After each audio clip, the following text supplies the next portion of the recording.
Hello everyone, welcome back to the channel. It is the off season here, and yes, we have a lot to get into. We have 32 minutes of stuff to get into in this video. So let's try to get into it as fast as we absolutely can. Finished 4-13 on the season. We have the #1 overall pick in the draft. We have some coach talent tree points to spend, staff points, and do a little bit of player growth here. Offense is what we're going to focus on for the head coach. We're not going to spend too much on the head coach, actually. Why did I say that when we just spent more? So I kind of mess up here. I decided to go for the one here where offensive coordinator talent costs 10% less. I then go on and I don't buy any offensive coordinator talent. I go and I spend it on defense. I'm like, none of these look good. Let me go spend defense. So we ended up spending the rest of these on the defense. And yeah, I'm not sure why I did that. So we're going to boost our catching for our safeties and stuff here. As we're looking at the rest of these, we're going to try to max this out here. Boost catching to free safeties and strong safeties by 3. We're going to get them a +3 boost. We're going to boost stamina here for our left outside linebackers and stuff like that. And yeah, so in the clutches they get a boost there by +1. So there are all the staff points. I didn't spend any on anything else. We take a look here at the season stats. I always forget to actually do this year I did not. So Drew Lock 2,725 yards on the season, Geno Smith 600, Jacob Eason 257. Then we take a look here at touchdowns. 19 touchdowns to 29 interceptions. Geno Smith, 3 touchdowns to 7 interceptions. 22 sacks, 13 times sacked for Geno, and 7 by Jacob Eason. He only played like a handful of downs. So like, he had 39 passing attempts, and for 7 of them he was sacked. So that wasn't very good. Kenneth Walker did get over 1,000 yards, only 4 touchdowns on the season. And that's it for rushing touchdowns. No one else had a rushing touchdown whatsoever. He does finish the season with more rushing touchdowns than Rashad Penny, just barely though. So that's not good. Our offensive line is definitely gonna have to get better. Take a look here at receiving. DK Metcalf, not a lot of receptions, only 58, but still over 1,000 yards, 15 receiving touchdowns on the season. So, you know, DK was definitely our best offensive player by far, 15 touchdowns, but yeah, that's really disappointing. Noah Fant, only 1 receiving touchdown on the year. He had a lot of opportunities to get touchdowns, just dropped him. Amari Rodgers, our midseason signing, with 2 receiving touchdowns, and then only 3 other guys with 1, and that's Fant, Goodwin, and Kenneth Walker with a receiving touchdown. So our receiving core was not very good, but we didn't have great quarterback play either, so that wasn't very good. Blocking, not very good. Abraham Lucas, 11 sacks given up. That's probably more, honestly, with all these things. These are probably way more. These are probably like way higher. They're probably not tracked properly. Take a look here at not tackles. We're taking a look at interceptions. Ugo Amadi was our leading turnover getter, I assume. I don't know if he forced a lot of fumbles, but 5 interceptions, 3 for Jamal Adams, 3 for Sidney Jones, Jordan Brooks with 2, and Darrell Taylor with 1. And Amadi and Sidney Jones are both free agents, and those are both guys who I think have made it pretty clear, actually. Their re-signing interest is very low. Don't want to re-sign with us. Sacks were okay for us on the year. Wish we would have been able to get a little bit more pressure up the middle. Not able to really do that too much. So, Uchenna Nwosu finishing with 11.5. Darrell Taylor was 6. Take a look here at pass deflections. Kind of a low number, it feels like. We did play all these games, so I mean, with Madden this year, it's either, you know, an interception or a reception. That's kind of how it is. You're not really seeing a lot of, I feel, deflections.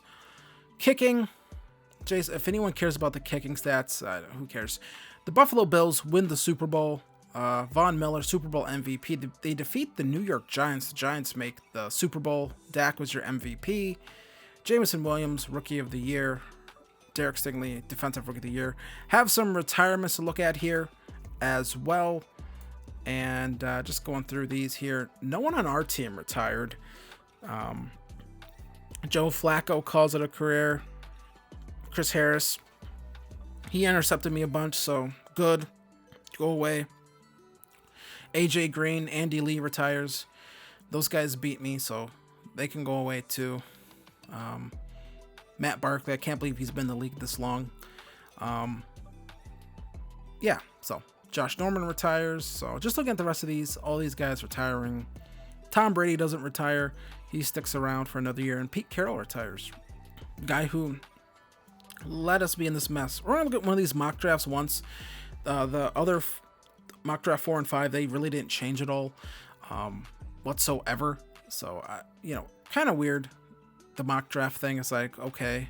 So take a look here. They had us taking a quarterback here. There's Nate English. There's a quarterback I'm really interested in right there. Is Nate English. Has a lot of really good stats. They actually have us taking 2 quarterbacks in the first round. So once again, if that doesn't prove how much more of a worthless feature this thing is, I don't get the hype for like they show you the mock draft. It's like, okay. So time to re-sign some players. Sorry if I sound a little grouchy. I stayed up late recording this and rushed to get it out now. So Poona Ford, we've tried re-signing him before. He's made it very clear that I guess he's not that interested in re-signing with us. So we're not going to press the issue. If he's still there in free agency, we'll probably bring him back in. Marquise Goodwin, not interested. Austin Blythe, not interested. Marquise Blair is interested. He played in some of our sub packages a little bit.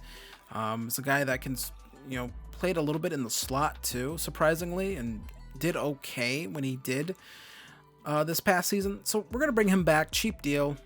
It's always good to have a bunch of extra defensive backs, I feel. Cody Barton, he wants to come back as well. So we re-signed 2 guys. Ugo Amadi, we make a run at re-signing him. Just doesn't want to do it.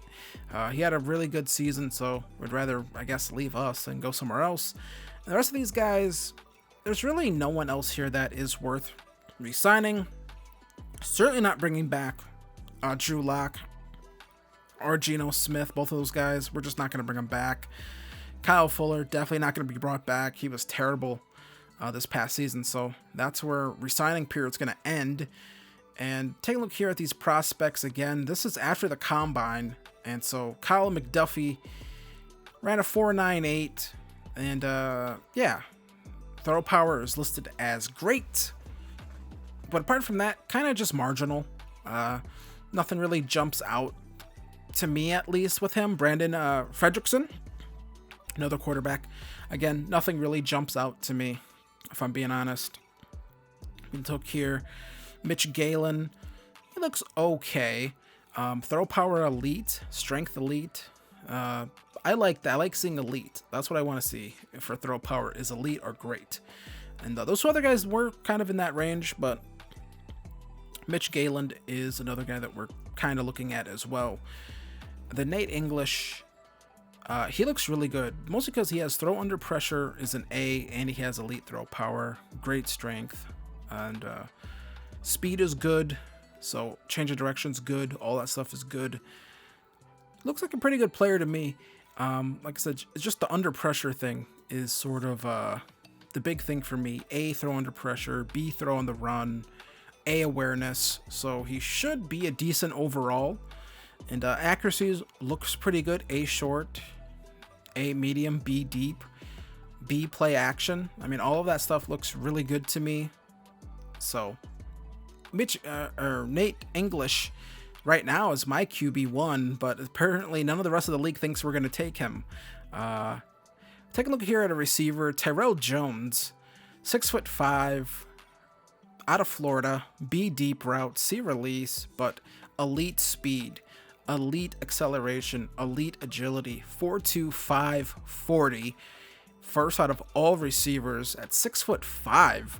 That is impressive, to say the least. So kind of a bigger body guy, maybe not big in terms of like heft, in terms of like that, but 215, 6'5", 4.25 40. That's pretty good to me. Channing Mason, 4.39, kind of on the outside looking in for me, if I'm being 100% honest. Yeah. So here is free agency. We're now to free agency. We're not even halfway through this video, just now getting into free agency. There's some interesting names here. Deron Payne could be interesting, but at $15 million a year, I'm not looking to make a big splashy signing like that just yet. Elton Jenkins would be really interesting, but at $17 million a year is what he was asking for. that's just a little too much. I mean, just way too much here. Want to improve center. Garrett Bradbury, he's 28. Eric McCoy from the New Orleans Saints, he's 26. Now, he has no real interest in us, but we are going to make an offer here. Player friendly. I want him.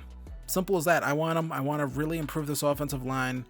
And, you know, his yearly cap hit would be around, you know, almost $10 million a year. So we're going to give him that offer. Right now, we shoot up to the top for Eric McCoy in terms of quality of offers. We're probably offering him the most money in years.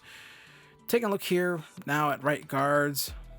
Nothing really stands out to me here that I just gotta have. You know, some of these guys, I don't want to go around and just sort of make the free agent system look terrible by just signing a bunch of guys who kind of have like no interest in us, and all of a sudden it's like, hey, I got them all. Like, that would be really weird. Elton Jenkins, once again, $17.6 million, and we would have to go over that to probably even really get him. We would probably have to go closer to $20 million a year, and we're just not going to do that. So Poona Ford, still a free agent here. Taking a look here at him, and we're going to offer him a little bit more money than what we've offered him before. We're going to see if he's interested in that. I don't think anyone else is in on Poona Ford. I don't think that's a big market. Then we come to cornerback. I wanted to make a, you know, we lost two corners in Sidney Jones and Ugo Amadi. So we're going to try to get Sean Murphy-Bunting here. We're going to make him an offer around $8 million a year for 3 years. See if we can get him. Then we go to evaluate offers, contracts reviewed. We get all 3 of them. Sean Murphy-Bunting, Eric McCoy, and Poona Ford. Poona Ford comes back, but 2 new additions there in Sean Murphy-Bunting and Eric McCoy, improving our offensive line. Our first real sort of thing that I wanted to do. I wanted to plug up that O-line, and Eric McCoy is the start of that. So once again, something that we needed to do. So now we come back here, looking around, and Isaac Suamola, I believe that's how you pronounce that. He really wants to be a Seahawk, close to home. He's from Oregon, I guess, and yeah. He's really interested in it, and why not? We don't have to pay him a bunch of money. He can come in, slide in, play right guard. Gonna give him a 3-year deal. Keep the money about the same, so around $4 million a year. I think the most it ever gets to is $5 million at the last year of that deal. That's fine. That's not too bad of a deal. So we end up signing him as well. He joins the team. Yeah, 3 years. I think that's a good deal, honestly. So bring him in. So we have a guard now, and we have another center, and now we have a 5th year option to take care of as well. And this one's for Jordan Brooks. So I'm gonna put off his free agency for 1 extra year. Of course, we're gonna accept that. We don't have much behind him right now, and I do plan on trying to make him a long-term piece of the defense. Moving forward, because I just think he's a pretty good player, and he's really started to come into his own this past season, and hopefully we can improve the defensive line a little bit. So now it is time for the draft. We're going to pause it, of course, so we can make our picks. So we have the number 1 overall pick here. We have sort of the pick of the litter when it comes to, you know, the quarterbacks in this draft. And there's 4 to 5 of them that are sort of those first round guys.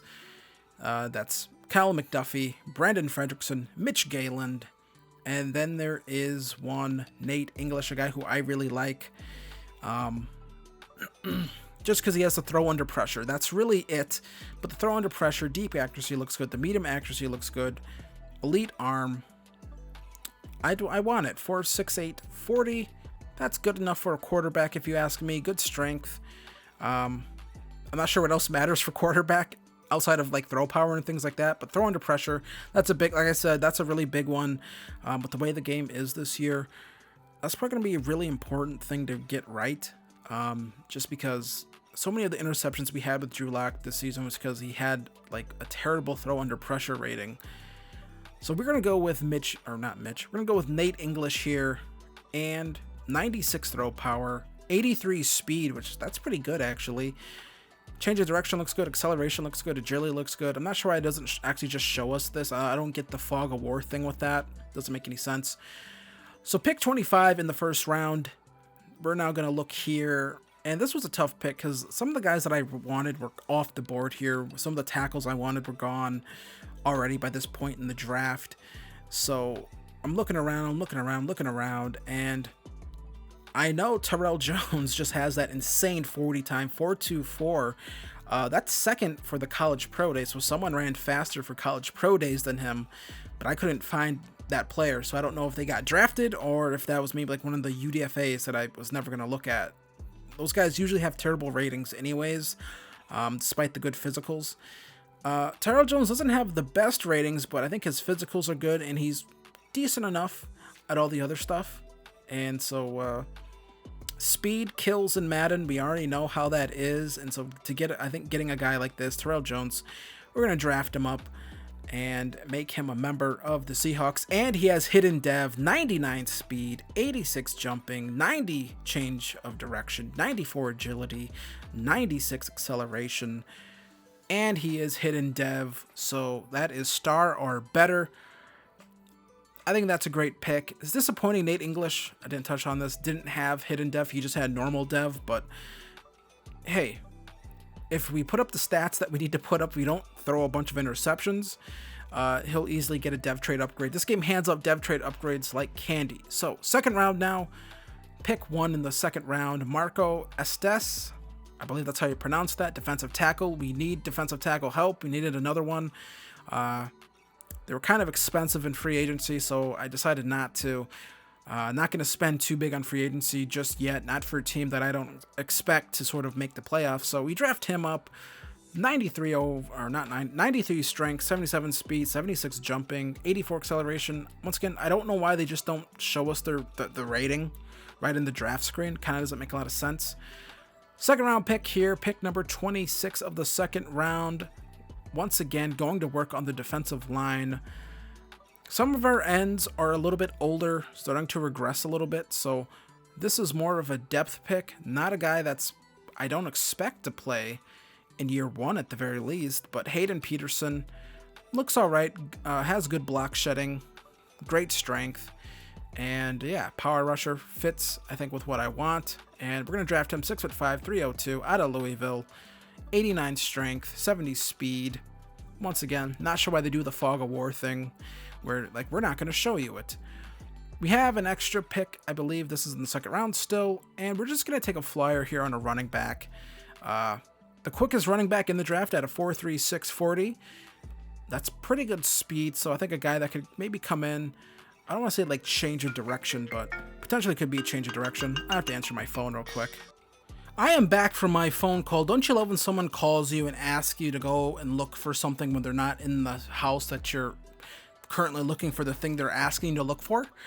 I love that. So we took a running back. Now we come back here, third round. We're going to take a tight end just to have a spare younger tight end, Courtney Rice. 82 speed, 87 acceleration, 85 agility, change of direction is at a 77. So, yay. I don't know the rating. I'm going to mention that every pick. I don't get not telling me what their actual rating is. Their overall, when you're showing me all the other ratings they have, I don't get the point of that.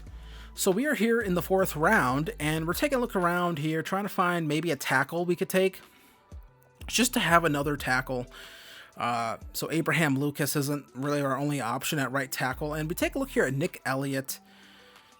Pretty good strength, 37 reps, third among all right tackles. Could be a pretty good player. I'm not 100% sure, but he has strength. He has great strength. I like that. Good impact blocking, B injury. We're just going to take a flyer here in the fourth round on a tackle, and it works out for 6'5", 329 pounds out of UCLA. Hidden dev. Why not? That's good. Another hidden dev player drafted. Phone just keeps going off, man. This is really annoying. What? Leave me alone. Okay, so Nick Elliott, pretty good player. Now come back here now, round 4 still, looking around, trying to find some value. and we're just not really finding it. Players that I feel like will still be on the board when we pick again. So we're actually just going to trade this pick 27 in the 4th round, and we're going to look around here, look for a deal, and try to get maybe something for next year. And we're going to try to find who's giving us a pick. We're going to go with the Falcons here, I think. Pick 4, or round 4, pick, what is that, 10, why am I not, 10 something, I think. We're looking around here, trying to find the deal here. And did I lie and say we went with the Falcons? No, we went with the Texans. We get their 4th round pick next year, pick number 99 next year. And our other pick, we're going to trade to pick 1 of round 5. We are going to trade this pick as well for a pick in next year's draft, trading down because, like I said, there's just no one there that I feel like I need to take. And here's where the trade with the Falcons happens.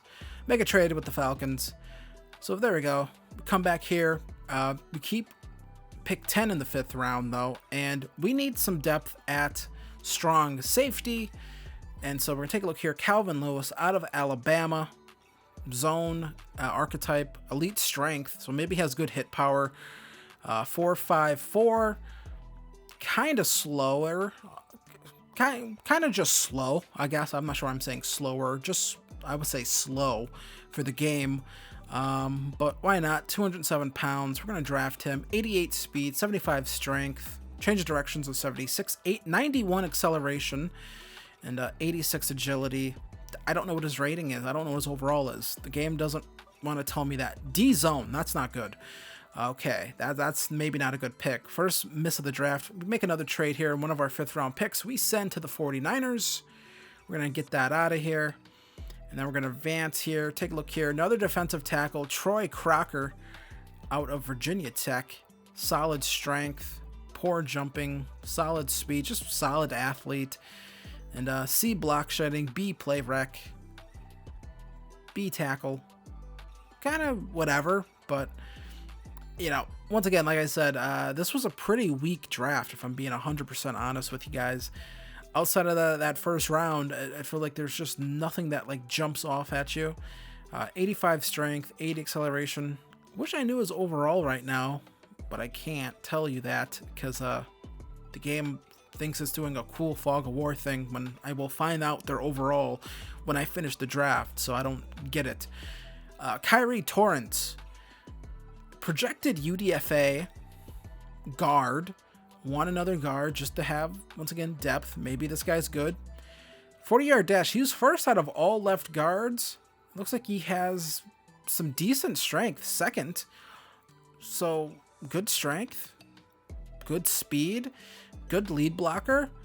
Maybe there's something there. I don't know. 87 speed, 69, 87 strength, 69 speed. If you had 87 speed, that'd be crazy. You'd be like, you edited this, Mike. I did not. Acceleration 76. So now we can go look at the actual draft and look at all the players and sort of see what their overall is. Nate English, a 77 overall, 77 awareness, 83 speed. Once again, has the big cannon of an arm.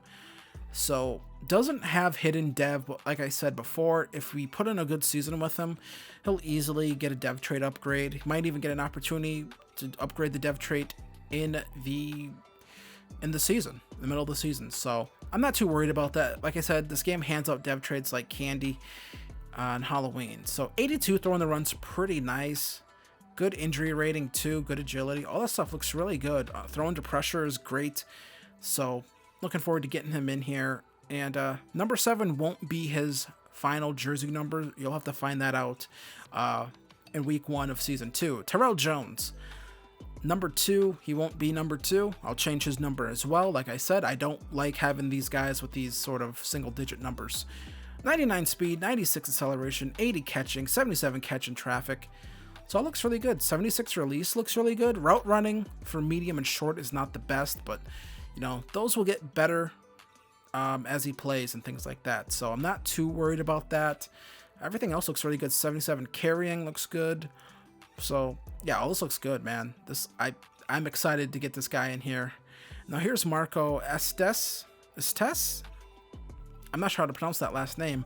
74 overall, 93 strength. Block shedding's kind of not great, but we'll get that better as he plays. Good speed, good acceleration, good power moves. So there's that. TJ Spillman, running back, looks good. Courtney Rice, 71. Nick Elliott, 69 overall in the 4th round. I think that's tremendous value, and he has hidden dev, so that is probably great. There's not too many hidden dev linemen in drafts in Madden, so I think this is a really good pick. And that's interesting, right? Because now with Abraham Lucas, he's about the same rating. He's a low 70. So, this is a guy that could play year 1 for sure, right? If we don't like what we're seeing out of Abraham Lucas, we can easily just slot this guy in and just sort of put him right in there and probably not notice too much of a drop off. And there's a plus because he has hidden dev, so he's going to progress pretty good. And everything else, draft looks all right. Torrance, the last pick, our left guard, 66 overall. Crocker is 67 overall. Calvin Lewis is a 67 overall. So not the worst draft. Not the best maybe, but I think a really good draft to get a bunch of 70 overall guys on the team. So I think that's a big positive. Just adds more depth and better players. Going to sign Greg Van Roten, just some extra depth. Also has the mentor player tag, so he boosts weekly training XP for fellow players at his position. We have young guys at guard, so why not do that? John Feliciano, just extra depth in case we have an injury along the offensive line. He can plug in and play. So just want to get guys who can sort of come in and play. Andy Dalton, going to be our backup. He has the mentor tag as well, and I think that's going to be, once again, for our quarterback, Nate English. Boy, he looks really weird in this. They did not do a good job for his hair, but yeah. Boost weekly training XP for other players at their position. I think that's great. We get some extra training XP for Nate English, so I'll take the extra XP. We'll definitely be looking for guys with those tags as we move forward. So preseason, not complaining the preseason. We're gonna get this all done here. And DK Metcalf has come to us about Terrell Jones. We're gonna go long-term development with that and give him some insight on how you've gotten to where you are today. Let him know that if he dedicates himself, there's nothing stopping him from becoming a star in this league. And yeah, DK's like, this sounds great. I'll make sure to have some conversations with him this week and teach him some tricks of the trade that I've learned over the years. So that's pretty cool. I'm like, okay, I wonder where this ends up going. Well, we get to the next week and mentor rookie. Let's take a look here at this. This is kind of crazy. Terrell Jones had such a good head on his shoulders. I'm convinced that it's not a matter of if, but when he becomes great coach. Good stuff. That kind of leadership and selflessness is what builds championships and dynasties. We're lucky to have a leader like you. He gets superstar dev. Just like that. Boom, superstar dev. The game just hands him superstar dev. So Terrell Jones already had hidden dev, but just like that, he has superstar development. So that is massive for him to have that right away. Now, we can't give him any good abilities because his other ratings are still really low right now, but that is just big for us to get a superstar development wide receiver like that. So I'm assuming that he had star, is my guess, and it just gets upgraded to superstar just like that. So cut day coming up here. We got to cut 8 players, and we're going to cut Chris Williamson. We're going to cut Stanford Samuels. Get out of here, pal. And we're going to cut that guy. And Cam Lewis is going to remain on the roster. Defensive tackle getting cut. Bubba Bolden. He is going to get cut. I have a couple more players to cut here. I'm going to cut this running back. Now we have one more player to cut, and that's going to be Tony Brown. Wide receiver. He's going to be cut as well. That gets us to 53. We did cut one other guy, I think another receiver or something like that, but we decided to sign Isaiah Oliver. Has an 80 press rating, and so I had to bring him in just to add a little bit of extra depth to that cornerback room. Isaiah Oliver going to be on a 1-year deal at $2.15 million. Going to set our season goal now, and it's going to be more than 4. I'm not thinking about the playoffs just yet. If we can get to 7 wins, that means we're probably in contention, right? So it kind of just comes with the territory. So we're going to go 7 wins. We're going to commit to that goal for the season. I think 7 wins would be a good improvement over last season. If we make the playoffs, great. If we don't, I didn't really have the expectations of making the playoffs anyway. So 7 wins is what we're going to be aiming for here. And then we got to talk to the press now about some of the keys to the opening day against the Washington Commanders. And it's opening day this week and a fresh start for everyone around the league. You'll be facing the Commanders. What's the key to victory? Defense. We want our defense to come out and look better than it did last season. And I can't be like, we made some great improvements to the defense, because we didn't make great improvements. We did lose 2 of our starting corners last year. Did bring in Sean Murphy Bunting, though, Isaiah Oliver, and we have some young guys on this team that we hope can play a bigger role on this defense this year compared to last year. So beat the Commanders, allow less than 200 yards passing. Hopefully we can do that. That doesn't seem likely unless Carson Wentz goes out and throws a bunch of interceptions. And then we come here again, and we're asking about our rookie quarterback, Nate English. What do we want to see from him? We wanted him to show flashes. Just show some flashes. Don't try to, this is for me, don't try to throw a bunch of interceptions as the last guy did. Drew Lock, he likes throwing interceptions, so hopefully we can get 2 passing touchdowns with Nate English in week 1. And that is going to be the offseason. 81 overall offense, 81 overall defense. All in all, 81 overall. So, yeah, week 1. Be sure to come back for that. And I want to thank you guys for watching this video. Be sure to hit like and be sure to hit subscribe. Week 1 will be up after the next patch. We're going to hold off on playing any more of this series until the next patch comes out for Madden 23. Unless they come out and say that's a month away, then we'll have to play it. But I'm going to try to wait a little bit until that next patch comes out. Some gameplay issues that I hope can get resolved in that patch. And yeah, that'll be nice. So be sure to hit like, be sure to hit subscribe, and I will see you guys in the next one. Later.